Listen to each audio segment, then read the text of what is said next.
সেইদিনা শিৱসাগৰলৈ যে বজাৰ কৰিবলৈ গৈছিলোঁ আৰু তাৰে পৰা যে আমি দুটা ৱাল ঘড়ী আনিছিলোঁ, আপোনালোককতো কৈছিলোঁৱে ন।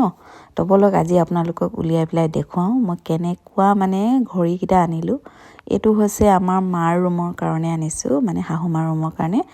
তাতে ষ্টন আছে, বহুত ধুনীয়া আছে ঘড়ীটো, বহুত ভাল লাগিছে। আপোনালোকৰ কেনেকুৱা লাগিছে কমেণ্ট কৰিব দেই। তাৰপিছত ফাইনেলি এটা ডাঙৰ পেকেটটো বহুত বেছি ডাঙৰ অৱশ্যে, কিন্তু ঘড়ীটো এটা বেলেগ ডিজাইনৰ। চাওকচোন কেনেকুৱা লাগিছে বাৰু, ধুনীয়া লাগিছে ন।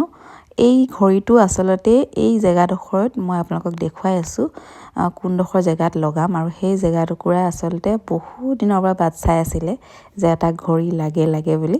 এই চাওকচোন কেনেকুৱা লাগিছে বাৰু, ভাল লাগিছেনে? মোৰ কিন্তু বহুত বেছি ভাল লাগিছে, আৰু মানুহজনেও কৈছে ভাল লাগিছে বুলি। এই জেগাটুকুৰাতে এই ঘড়ীটো লগাম। বৰ্তমান আমাৰ ওচৰত গ্ৰিল মেচিন নাই, ল'ৰা এজনক মাতিব লাগিব আৰু তাকে মাতি পেলাই লগোৱাম।